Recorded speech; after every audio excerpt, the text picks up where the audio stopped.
Samtang sa bigas bayan day anak gidunggab sa amahang hubog.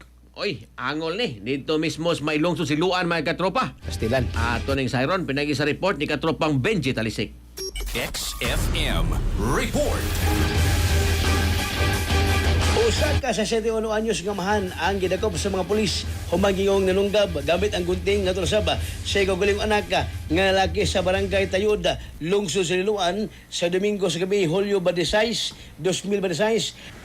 Base sa investigasyon sa Liloan Police Station, ang suspect ila nga si Henry Buhanoy Luwagi sa 71 anyos, biyudo o utility maintenance worker sa Tayud Elementary School o residente sa Purok Mulavidos, Barangay Tayud sa lungsod sa Liloan.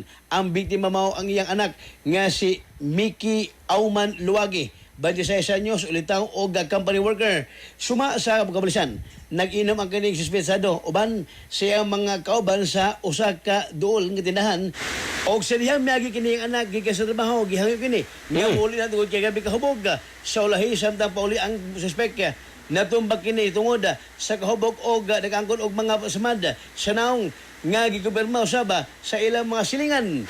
Human sa mubo nga pagpundo sa ilang balay, mibalik kini sa tindahan aron na magpadayon sa pagtagay. Pagkahuman na nakainom og yapipilag ka mga patilya sa beer og niuli kini nga suspect og gitubag ang iyang anak ka. Ato sa palagalalis, gingong midunggap ang suspect sa biktima gamit ang usa ka gunting og nego sa dughan.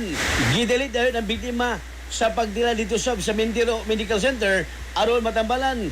Samtang amahan nadagpa sa kabrasan ato sa pagresponde nini nga gihulagway nga hubog pagyapon. Na-recover sa mga responding police ang gunting nga giingong gigamit nga pagtunggab sa kini maong biktima nga duli kitason nga 8 pulgadas. Lagi pa sa ang koptenan. Ang suspect karon ala nagibalhog sa kustodiya sa Liloan Police Station.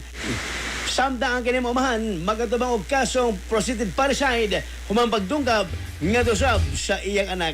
Awhag karon sa otoridad sa Liloan nga kung mag-inom dili magpalabi aron dili makadisgasya o mainom kinahanglan nga drink moderately. Ibutang sa tiyan, dili sa ulo. Kaumalikat na bang June 14. Inyong katropa, Benji Talisik, XFM News. Cellphone Plus Gold, mapalit sa mga butika sa inyong lugar.